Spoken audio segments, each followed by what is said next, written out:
Ladies and gentlemen, boys and girls, welcome to the Daily Stock Market Brief Show. I'm Michael Silva. You're watching the Daily Stock Market Brief. This is the show that I do Monday through Friday, 5 days a week. We use technical analysis and intermarket analysis to get a good idea as to where the market might be headed next.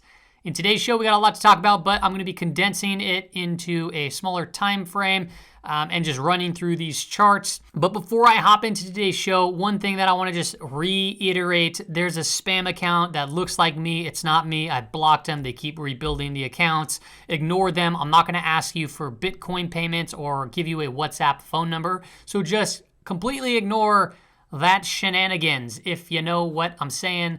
Let's go ahead and hop into today's show.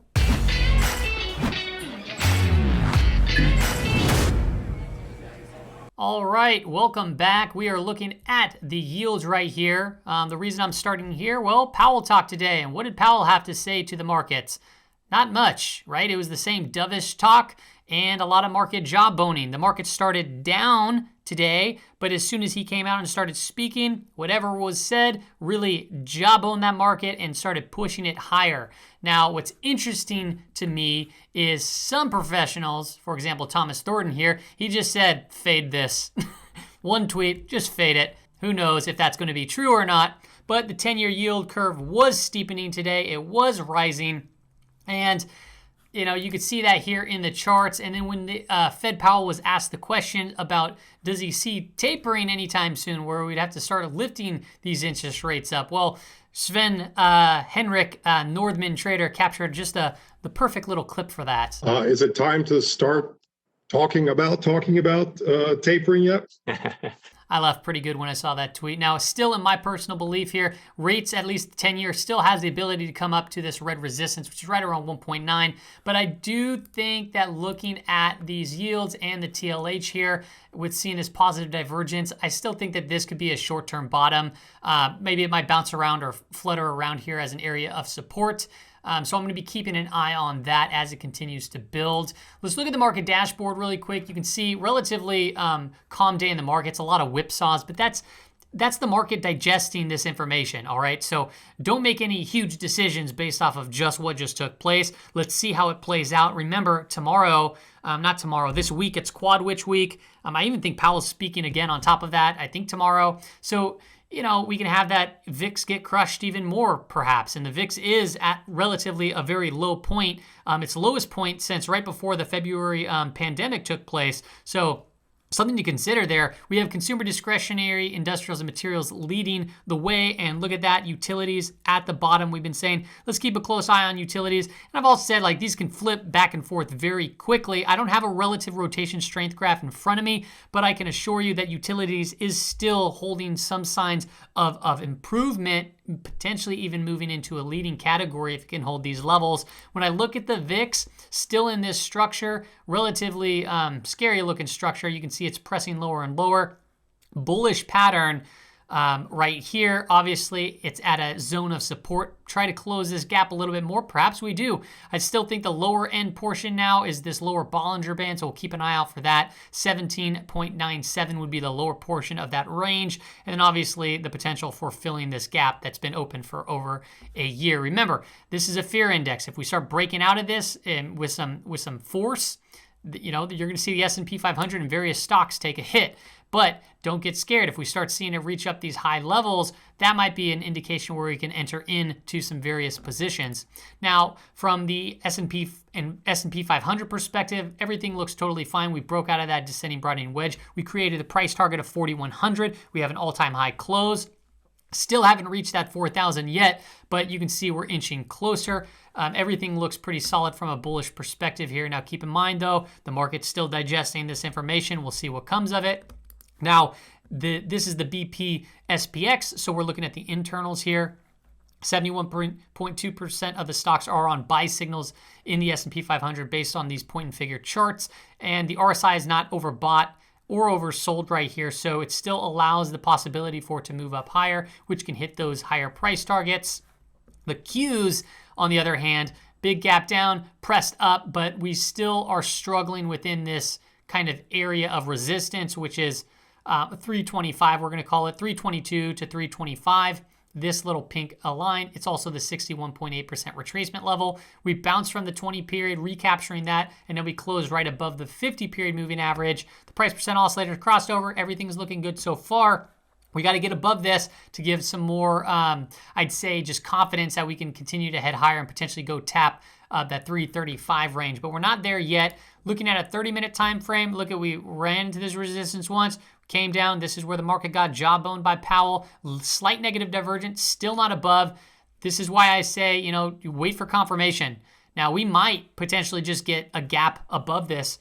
Now, why is that? Well, sometimes when the cash markets can't get above these levels of resistance or break levels of support, the aftermarkets, futures markets, they typically just gap over it and then we go from there, right? So we've seen that countless times where the cash market can't break through it, so we just gap above. So if that takes place, you might be able, like say if we get a big gap up, you might be able to fade that position into an area of support. Fade means potentially short it if you know how to short. If you don't, be very careful on this negative divergence. And then you can look for an area to back test. So if we break above, you might get a back test, then you can at least have a good entry point long and then have a nice stop loss in place to potentially catch a further move up. So for example, if we went up, gapped up, we pulled back into around 324 to 326, you can have a stop loss just right below that, and perhaps you don't get stopped out and it bounces and goes up to 338. Now, that would make for a very good risk versus reward trade. So that is something that I will be keeping an eye on. However, what's interesting from an internal standpoint on the BPNDX, we had an up day in the markets. This actually had a little bit of a downtick in the RSI. Might not be anything yet, but we'll see. This has been holding as a trend line of resistance. So perhaps this is one of those, it feeds to the belief when he said fade this, and we're looking at these cues. Perhaps this could be an indication as to why this might also be a good idea to quote unquote fade this, or just take today's move with a grain of salt as the market digests it. Now, from a sentiment standpoint, or what are asset managers doing? I thought that this reading wasn't updated when I posted it a few days ago, I think on my weekly recap, but look at it, still down here. So asset managers are still relatively low as the market's pressing higher. So there's a divergence taking place there. And that to me is kind of interesting because this is a lower reading, lower than it was here in September on this drawdown. So, this to me, it's just interesting because typically when you're above 100, that means they're, the risk is to the downside for asset managers, and they're even leveraged if they're above 100. But clearly there's been a huge decrease here, which tells me are asset managers positioning for a larger correction? I don't know yet, but it's a signal right here that we're looking at. It's not gonna tell us when to trade or how to trade or what to do, but it is something just to kind of be aware of. As far as a sentiment standpoint on these AAII Bulls to Bears survey, these sentiment indicators can be used as a contrarian point of view, and this is a relatively high reading here in sentiment. So it's saying, hey, very bullish, which to me says, okay, push on the brakes a little bit here. This is a very high reading, and you should be, very cautious in this current environment. And, this makes sense. Like on the weekly recap at the end of, the week, I'll go into more detail on these weekly patterns that I'm seeing, and these just structures in the market are just, they're holding their trends, but man, holy moly, they can break at any moment. Now, from a breadth perspective, this is the NIMO. We're not overextended. We were getting kind of overextended right here, but the negative divergence still held. We're at 1539 there, so nothing really to report. The dollar got crushed, so what do you know? Powell helped fuel that move to the downside. If the dollar keeps on continuing to fall, that's already helped commodities. We've seen that help commodities. We've seen that fuel equities. We've seen that fuel Bitcoin, energy, etc. But keep in mind here, so this is just a bullish trade, right? So it could be a flag, but it's in a bearish trend. So we need, in order to get into a bullish trend, we need to have a continuous amount of bullish trades being executed. So we'll see here if the dollar continues to follow this move to the downside. Overall, like I said, bearish trend. Long-term, short-term is up, and it's somewhat of a bull flag taking place, and that 92 level is still holding as a very strong level of resistance. So no confirming breakout as of yet. Oil is still within this pennant formation. We're creating lower highs right here.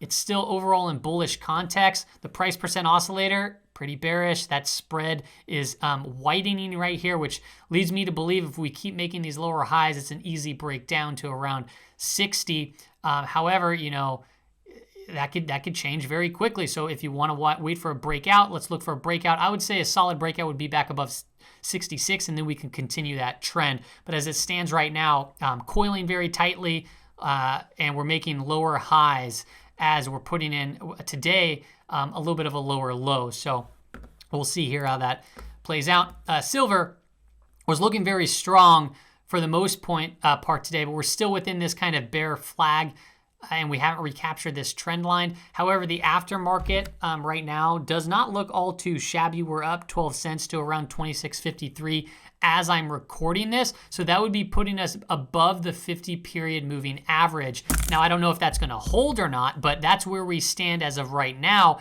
which is a good sign. And then when we look at gold, gold also doesn't look like the greatest daily candle here. However, when I look at the aftermarkets as of right now, gold is at 1751. So, you know, it's showing some signs of strength, but this big move to the upside and then crush to the downside. If we continue to see the 10-year yield rise, you know, I think that gold will continue to fall. As we've already pointed out, right here where gold started its big decline was actually where the 10-year yield found its bottom. The bullish crossover did take place, but it is still below zero. So let's see here if this bounce, let me point this out. This bounce is not actually too bad or to be ruled out as just a dead cat quite yet. Now, some people might think, no, a big, huge, fast, rapid rebound would be good, but really actually small stair steps up would be a little bit better for the bullish case. And that's simply because sometimes when you get these overextended moves to the upside, like these big, large green candles, they quickly get faded. So these little tiny movements to the upside are looking good. However, you know, we have to see that continue to press forward, and you know, time will tell with that. I would say the high of today, let's get above that, a daily close above that. That would be more confidence, and the high was at 1750. So if we can start closing back above 1750, that to me is a good signal that will come at least potentially come try to test this trend line that we have been rejected through various different times. So that's all I got for you on today's episode. Look, at my conclusion is this: let the market digest what was just taken in. Okay, it seems to me rates obviously are going to be untouched till 2023. That's what they're saying. We have some professionals saying,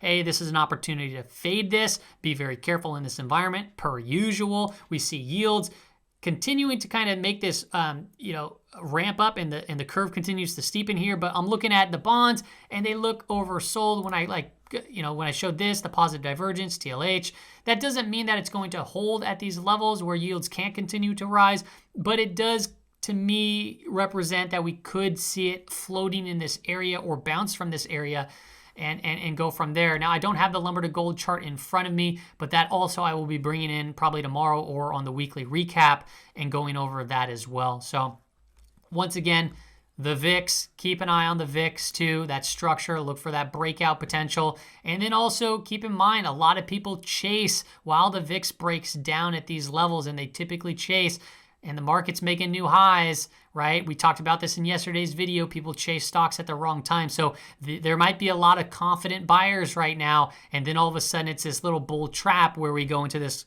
quick correction and then potentially scream higher. It seems like the market wants to put the S&P 500 to 4,000 right now, but we'll see if it can do it. We're just going to need more time. And the week to do it would be this week while we have Quad Witch and moving up onto another VIX Crush Friday. So we'll see here what goes on. That's all I got for you on today's episode, everybody. See you later.